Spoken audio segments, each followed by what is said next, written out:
बिस्मिल्लाहिर्रहमानिर्रहीम। अस्सलाम वालेकुम डियर स्टूडेंट्स, हमने जो फिज़िक्स है 9th क्लास की उसका चैप्टर नंबर 4 हम पढ़ रहे हैं। 4 चैप्टर का हमने जो टॉपिक वो पढ़ना है, हमने सेंटर ऑफ ग्रेविटी को फाइंड करना है कि ये कहाँ पर मौजूद होता है किसी ऑब्जेक्ट में। तो हमने जो रेगुलर शेप्ड ऑब्जेक्ट्स होते हैं उनका सेंटर ऑफ ग्रेविटी हमने देखना है। पहले centre of gravity of some symmetrical object, symmetrical कहते हैं जो मुतनासब हो, यानी कि जिसमें कोई तनासब पाया जाए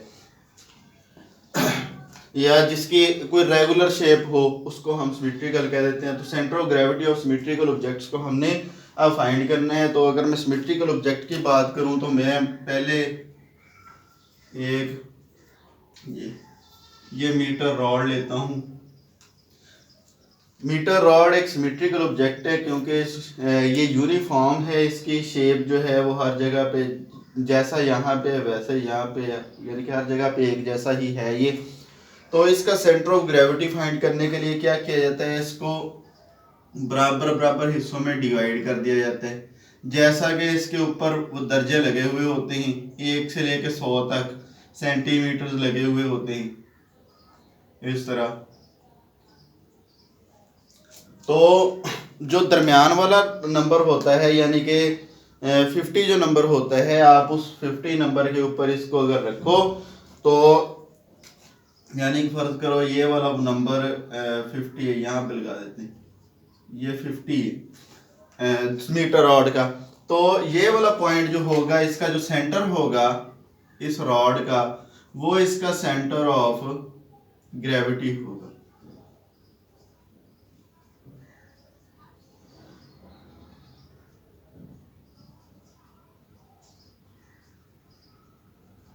ये वाला पॉइंट इसका सेंटर ऑफ ग्रेविटी होगा। अगर हम इस पॉइंट के ऊपर कोई चीज रखें, ये जैसे मैंने इसके ऊपर ये इस रॉड को मैं इसके ऊपर इस बोर्ड मार्कर के ऊपर रख रहा हूँ, तो ये वाला जो है वो यहाँ पे झूलना शुरू कर देगा, गिरेगा नहीं कहीं पे भी, किसी भी साइड पे गिरेगा नहीं, बल्कि इसके ऊपर वो झूले लेना शुरू कर देगा। ऐसे इसके ऊपर ये जो है वो टिका रहेगा, बैलेंस हो जाएगा।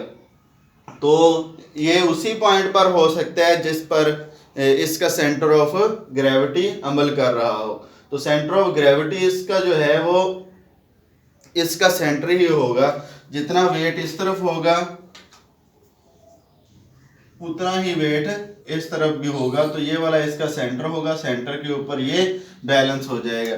तो इस तरह आप सेंटर ऑफ ग्रेविटी किसी भी रॉड की फाइंड कर सकते हैं। अगर आपके पास यूनिफॉर्म स्क्वायर है,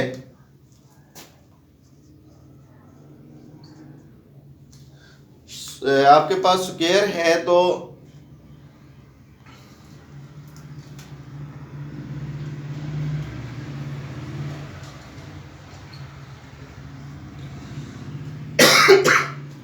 आप उसका किस तरह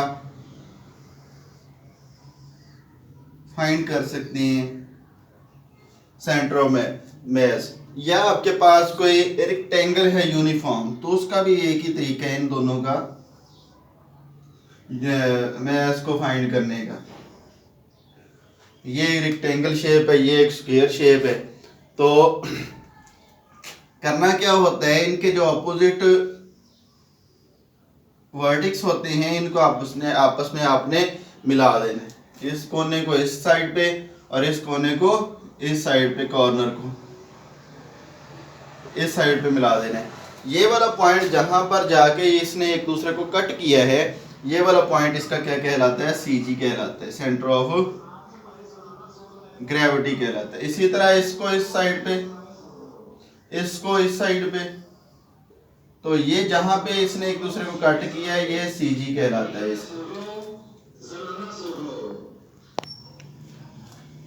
इसके बाद अगर आपके पास कोई सर्कुलर डिस्क हो या आपके पास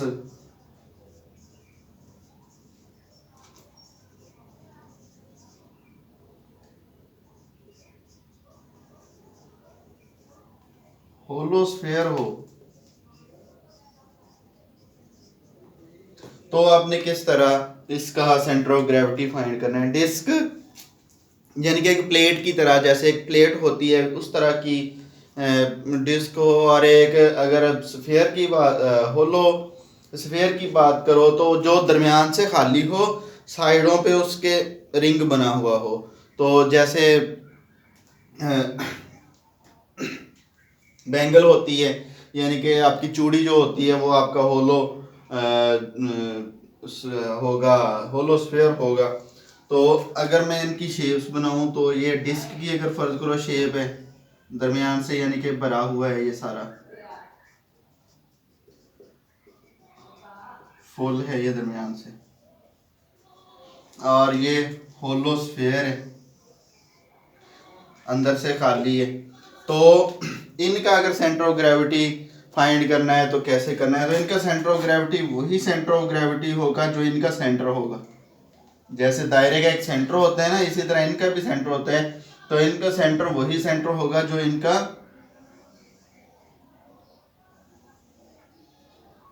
जो सेंटर होगा वही इसका सेंटर ऑफ ग्रेविटी होगा। इसी तरह इनका इसका भी सेंटर ऑफ ग्रेविटी वही होगा जो इसका सेंटर होगा। तो इसके बाद अगर हम बात करें एक सिलेंडर की, ये एक सिलेंडर है,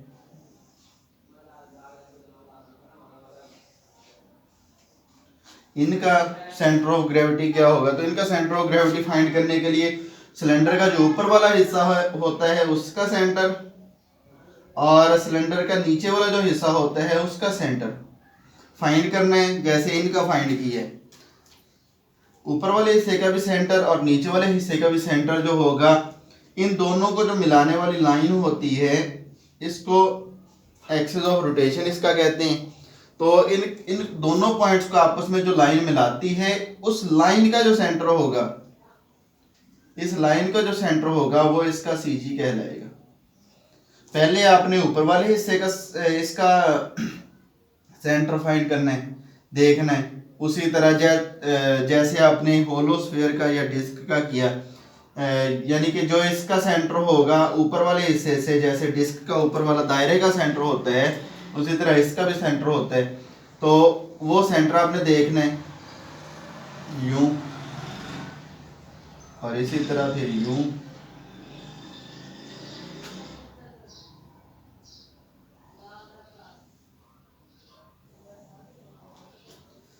और फिर इन दोनों सेंटर को मिलाने वाली लाइन होती है, उसका जो सेंटर होगा उस लाइन का, जैसे मीटर रॉड का सेंटर था, उस लाइन का जो सेंटर होगा वो इसका सेंटर ऑफ ग्रेविटी कहलाएगा।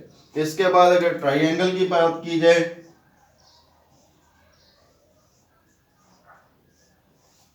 ट्राइंगल में जो सेंटर ऑफ ग्रेविटी होगा, वो सेंटर ऑफ ग्रेविटी फाइंड करने के लिए इसके मीडियंस को, किसी भी ट्राइंगल के मीडियन खींचे जाते हैं, यानी कि मीडियन यहाँ से ये गया यहाँ पे, यहाँ पे, ये मैथ में आप मीडियन खींचना सीखोगे तो इनके मीडियन अगर खींचोगे तो मीडियन खींचने से वो एक पॉइंट पर सारे आपस में मिल जाएंगे। जब एक पॉइंट पे ये आपस में मिलेंगे तो वो वाला जो पॉइंट होगा वो इसका सेंटर ऑफ ग्रेविटी कहलाएगा। उस पॉइंट को हम इसका सेंटर ऑफ ग्रेविटी कहेंगे। अगर फर्ज करो हमारे पास कोई ऐसी शेप है जो रेगुलर नहीं है, ये तो रेगुलर शेप थी, अगर कोई ऐसी शेप है हमारे पास जो रेगुलर नहीं है, तो फिर उसका सेंटर ऑफ ग्रेविटी हमने किस तरह फाइंड करना है वो हम देखते हैं। फर्ज करो ये वाली मेरे पास एक शेप है, ये एक शेप है, तो इस शेप का मैंने एक सेंटर ऑफ ग्रेविटी फाइंड करना है। तो इसका सेंटर ऑफ ग्रेविटी मैं किस तरह फाइंड करूंगा? इसके लिए एक मैं प्लम लाइन लूंगा। प्लम लाइन एक धागे के साथ स्टोन को बांध लेना है, पत्थर को एक धागे के साथ आपने बांध लेना है। एक आपने कील लगा लेना है, यानी कि आपकी जो दीवार होगी उसके ऊपर आपने कील लगा लेना है। कील लगाने के बाद आपने उस प्लम लाइन को जो आपने धागा पत्थर के साथ बांधा है वो इसके साथ आपने बांध देना है।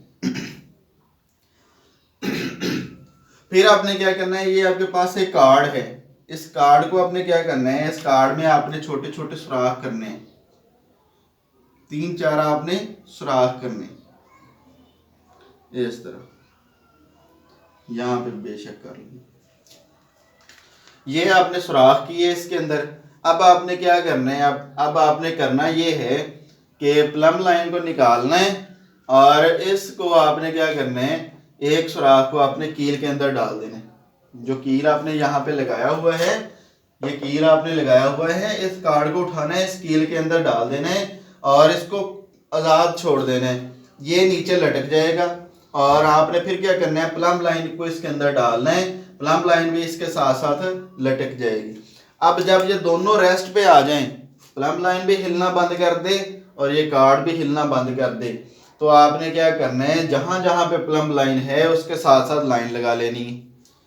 प्लम लाइन को आप रंग भी लगा सकते हो ताकि वो आपको इसका सेंटर ऑफ सॉरी लाइन सीधी खींच दे, या वैसे ही उसको जहां पे वो जब ये रुक जाए तो आप उसके साथ पेंसिल के साथ लाइन लगा सकते हो। तो एक सुराख के साथ जब लाइन लगाओगे, फर्ज करो ये वाली लाइन है यूं लग गई, प्लम लाइन ने ऐसे लाइन खींच दी, फिर आपने क्या करना है, इस सुराख को निकालना है, दूसरे सुराख को आपने इस उसी कील के अंदर दोबारा डाल देना है। जब दोबारा डालोगे प्लम लाइन भी साथ लगाओगे, जब फिर रेस्ट पे आ जाए तो फिर आपने एक लाइन खींचनी, वो फर्ज करो ये वाली लाइन खींच गई, ये वाली लाइन खींच गई। तीसरा फिर आपने इसको डालना है दोबारा, आप जब दोबारा डालोगे तो ये वाली लाइन खींच गई, फिर इसको डालोगे यूं और फिर इसको डालोगे यूं। तो जहां पे ये सारे पॉइंट्स आपस में मिल जाएं, वो वाला पॉइंट इसका कहलाएगा CG कहलाएगा, सेंटर ऑफ ग्रेविटी कहलाएगा।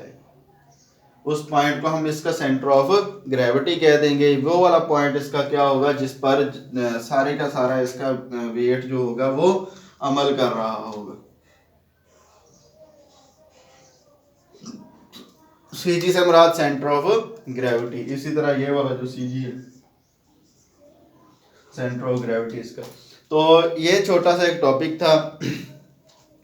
प्लम लाइन अगर आपने बनानी हो तो मैं आपको पहले तरीका बता चुका हूँ। प्लम लाइन आप ये जो आपके कारपेंटर होते हैं या मैसन होते हैं, मिस्त्री होते हैं, उनके पास भी प्लम लाइन मौजूद होती है। वहाँ पे उसके साथ भी देख सकते हो आप, एक लट्टू सा होता है लोहे का बना हुआ और धागे के साथ वो लटक रहा होता है और वो नीचे की तरफ दीवार को देख रहे होते हैं कि सीधा है कि नहीं सीधा।